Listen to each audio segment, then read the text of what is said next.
আমাদের আজকের গন্তব্য হলো কাকটপুর মঙ্গলা মন্দির। 15th সেঞ্চুরিতে মা মঙ্গলার এই মন্দিরটি প্রতিষ্ঠিত হয়। এই মন্দিরটি আপনারা ভুবনেশ্বর থেকে বা পুরীর থেকে যেতে পারেন। এখান থেকে আপনাদের গাড়ি ভাড়া করে যেতে হবে। পুরী থেকে এই মন্দিরটির দূরত্ব মোটামুটি 50 কিলোমিটারের মতো, কাজেই 1900 থেকে মোটামুটি 2500 টাকার মতো গাড়ি ভাড়া পড়ে। এই মন্দিরটি প্রাচী নদী বলে একটি নদীর পূর্ব পাড়ে প্রতিষ্ঠিত। এই শক্তিপীঠটি প্রতিষ্ঠা করেন পঞ্চানন মিত্র রায়চূড়ামণি নামের একজন সাধক। কথিত আছে প্রাচী নদী পুরাকালে সরস্বতী নদী নামেও পরিচিত ছিল। মা মঙ্গলাকে মহাবিশ্বের আদি শক্তি হিসেবে বিবেচনা করা হয়। মা তার পুত্র প্রভু জগন্নাথের জন্য মঙ্গলাপুর নামক স্থানে উড়িষ্যায় অবতীর্ণ হয়েছিলেন। এখানে প্রভু জগন্নাথকে মা মঙ্গলার সন্তান হিসেবে কল্পনা করা হয়।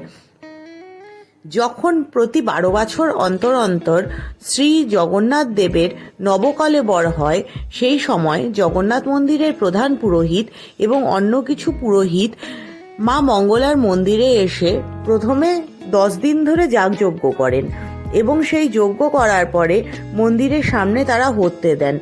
মা মঙ্গলার মন্দির খোলার পরে প্রথমে তারা দেখেন মায়ের মাথার ফুল যেই দিকে পড়ে আছে সেই দিকে নবকলেবরের কাঠের নির্দেশ পাওয়া যাবে এবং মা স্বপ্নে কোন গাছ এবং কোন দিকে পাওয়া যাবে সেই স্বপ্নাদেশও প্রধান পুরোহিতকে দিয়ে থাকেন।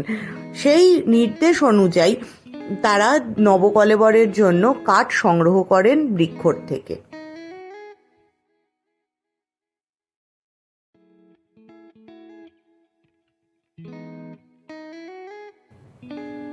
এই মন্দিরটিতে বাসন্তী দুর্গাপূজা, শারদীয়া দুর্গাপূজা, শ্রী দুর্গা শয়ন উৎসব, দেবস্নান পূর্ণিমা, জামুযাত্রা এই সকল তিথির উৎসব ও মায়ের মন্দিরে পালিত হয়।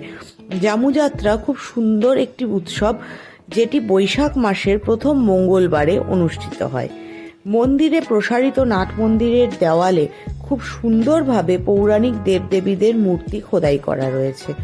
এই মন্দিরে দুপুরে ভোগারতির পরে প্রসাদ পাওয়ারও ব্যবস্থা রয়েছে। সকাল 9টার সময় এই মন্দিরটি খোলে এবং দুপুর 1:30টা পর্যন্ত মায়ের পুজো দেওয়া যায়। তারপরে বিকেল 5টা অবধি মায়ের বিশ্রামের সময় এবং 5টা থেকে আবার বিকেল 8টা অবধি আপনারা মন্দির খোলা পাবেন। যদি কোনো পান্ডার মাধ্যমে আপনারা পুজো দিতে চান তাহলে আমরা আমাদের পান্ডার নাম, ফোন নাম্বার নিচে দিয়ে দিচ্ছি।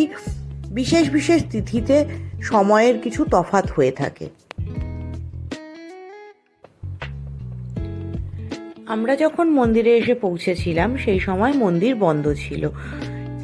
আমরা তাই জন্য পুরো মন্দিরটা খুব সুন্দরভাবে ঘুরে দেখেছি এবং মন্দিরের দেওয়ালে খুব সুন্দরভাবে বিভিন্ন পৌরাণিক কাহিনী ভাস্কর্য খোদিত রয়েছে এবং রামায়ণ, মহাভারত, পুরাণ সব কিছুর কাহিনীই খোদিত রয়েছে। এটি মন্দিরের আরেকটি প্রবেশদ্বার। এদিক দিয়েও আসা যায়। করোনাকালে যখন মূল প্রবেশদ্বার বন্ধ ছিল তখন এই পেছন দিক দিয়েই প্রবেশ করা হতো। এখানে একটি জগন্নাথ দেবের মন্দির রয়েছে মন্দির পরিসরে।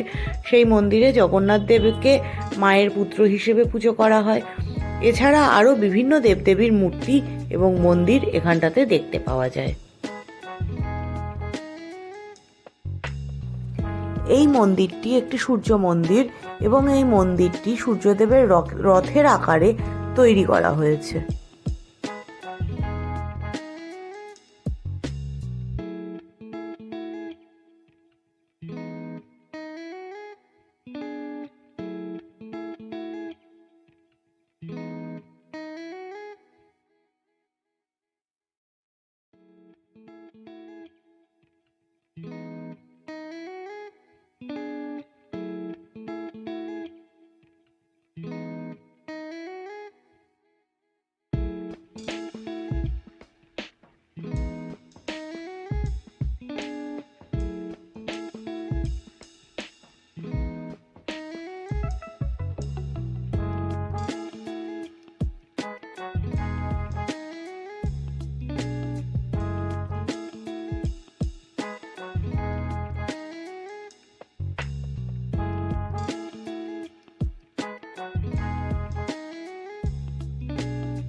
এই যে পদ্ম ফুলের ওপরে কালো কষ্টি পাথরের বেদিটি আপনারা দেখতে পাচ্ছেন, এটাকে মনে করা হয় এখানে মা বসে বিশ্রাম করেন এবং মা তার সভা চালান এখান থেকে।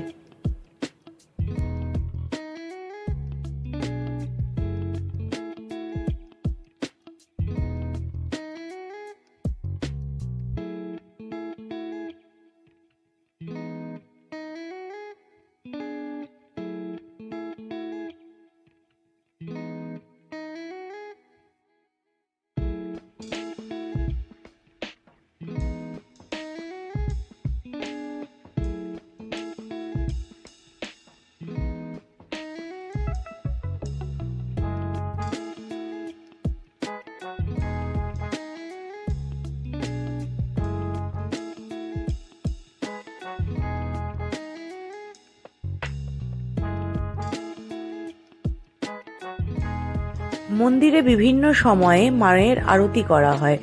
আমরা কিছু কিছু আরতির ঝলক, বিভিন্ন রূপে মায়ের আরতির ঝলক আপনাদের দেখাচ্ছি।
মঙ্গলা মন্দির থেকে 10 থেকে 12 কিলোমিটার দূরে পীর জাহানিয়া নামে একটা জায়গা রয়েছে।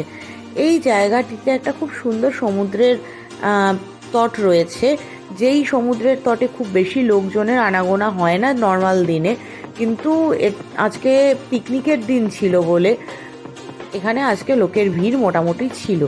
তাও আপনারা যেই সব সমুদ্রের বিচ উড়িষ্যাতে বিখ্যাত, যেমন গোপালপুর, পুরী, তার থেকে অনেক কমই ভিড় এখানে পাবেন। পাশে একটা পীর বাবার মাজার রয়েছে, ওখানটাতে অনেকে চাদর চড়ায়। এই আমরা এসে পৌঁছেছি পীর জাহানিয়াতে, এবং এই পীর বাবার মাজারের থেকেই এই জায়গাটার নাম হয়েছে পীর জাহানিয়া।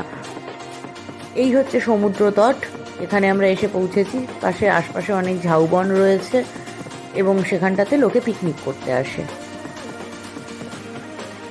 সমুদ্রের তটে বালির ওপরে এই একটা বিশেষ রকমের গাছ আমরা দেখেছি।